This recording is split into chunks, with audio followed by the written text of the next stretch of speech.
Semangat pagi netizen, selamat pagi. Aku mau sedikit berbagi cerita nih ya. Mungkin kalian sudah tahu ya, follower aku bertahun-tahun dibully, difitnah. Aku diem aja. Ternyata diam tidak selamanya emas, itu bener guys. Jadi menurut aku boleh kok kita meluruskan, kita melawan di dunia maya. Karena sekarang udah nggak musim tuh, udah diam aja nanti juga berhenti sendiri. Nggak bisa ya, ternyata nggak bisa. Semakin kita diam, semakin menjadi bola liar, semakin orang-orang yang tidak berdosa ikut-ikutan membenci dan memfitnah kita dan menyebarkan berita tidak benar tentang kita. Jadi satu kata sekarang di dunia maya itu, kalau ada berita tidak baik atau tidak benar, luruskan. Kalau ada orang yang mau menginjak kita, lawan. Itu aja lah dari aku. Boleh setuju, boleh enggak. Selamat puasa. Intinya netizen, aku tuh mengatakan ini tuh untuk kita sama-sama yuk menjaga dunia maya ini menjadi tempat hiburan yang menyenangkan, dipakai untuk hal-hal yang positif gitu. Karena kalau kita tidak melawan, kita diam saja, akan tercipta oknum-oknum pengguna dunia maya ini seolah-olah ditakuti ya, seperti NM itu dan lain-lain ya. Dan ternyata yang paling jahat itu ada gitu, banyak orang-orang yang mendanai atau menyuruh mereka-mereka ini untuk membuli gitu, untuk memfitnah. Agar apa? Agar tujuan-tujuan mereka itu tercapai, tidak menggunakan tangannya. Itu jahat sekali loh. Kalau misalnya terciptalah akun-akun fake, kita tidak bisa mencegah gitu. Yang bahaya ini yang ada manusianya, yang ada wujudnya, yang menjadi terputus ya, yang ada wujudnya nanti lama-lama dijadikan public figure di dunia maya, lalu diidolakan gitu. Ya sudahlah gitu ya, pokoknya yuk kita sama-sama menjaga dunia maya ini sehat gitu. Jadi kalau ada fitnah segera lawan dan klarifikasi. Ya aku mau jualan rumah dulu, alhamdulillah. Kerja yuk, kerja ya, jangan main sikat. Lanjut lagi ya, aku sudah selesai nih, alhamdulillah. Hari ini aku jualan rumah lagi ya. Menyambung lagi pembicaraan aku tadi, bagaimana membiarkan fitnah dan doxing di dunia maya itu tidak boleh dibiarkan. Kita harus mempunyai self defense gitulah ya, harus meluruskan, membantah bulian, doxing di dunia maya itu memang wajib banget. Terbukti dengan dibiarkannya diri saya sih, saya mencontohkan diri saya didoxing, dibully, akhirnya tuh udah ada orang-orang yang berkomentar, banyak banget yang dia minta maaf bahwa mereka itu terhanyut percaya atas doxing terhadap diri saya, keluarga saya, dan semua teman-teman saya.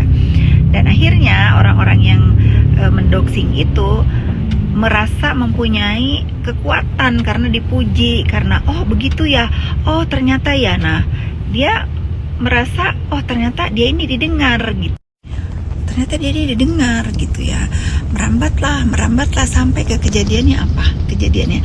Soalnya ada yang bilang nih ya, ada yang nyampe ke kuping aku, NM itu ngomong begini, lihat tuh ya, Kak Fitri aja gua sikat katanya, apalagi cuman kalian ini, katanya gitu ya, kurang lebih gitu lah. Terjadilah para owner skincare ini didoxing, sehingga mereka pun punya rasa takut. Oh iya ya, yang sudah deket aja dia giniin, apalagi kita gitu ya, kurang lebih begitu. Dan yang lebih jahat lagi, aku sudah ngomong berkali-kali bahwa NM ini tidak sendiri gitu. Nah ini yang harus kalian concern, bahwa ada orang-orang yang membiarkan atau senang atau memberikan input terhadap orang-orang yang mendoxing yang sekarang ini sudah ditahan dan akan segera menyusul nih, kalau nggak salah sudah ada tersangka lagi nih yang bertopeng gitu. Nah ini bahayanya kita membiarkan, terputus ya, bahayanya kita membiarkan doxing atau bullying atau fitnah di dunia maya ini akan menimbulkan kejahatan gitu, yang ujung-ujungnya ya sudah tahu ya kalian di mana, di penjara gitu. Tapi ini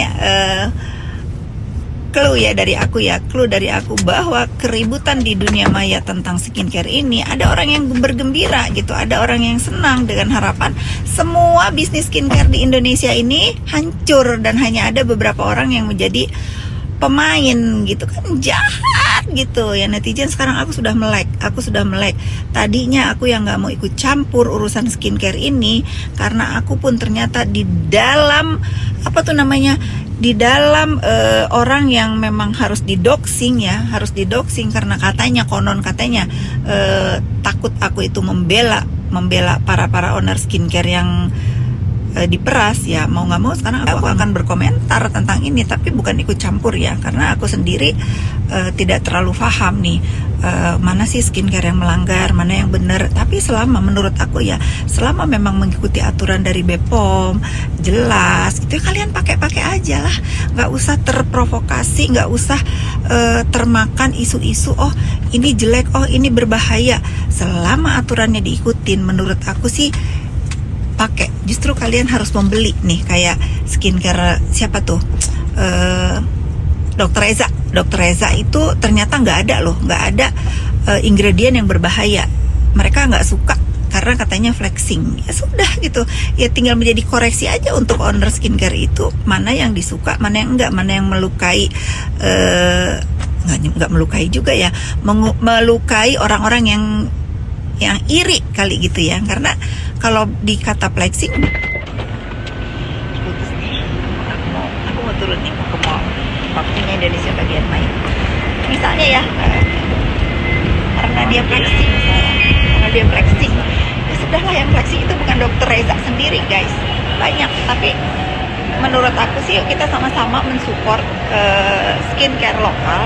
Jangan mau kalian itu ditipu daya oleh dalang ingin hancurnya brand-brand lokal karena hanya dia yang ingin menjadi pemain utama di Indonesia ini. Karena kita itu harus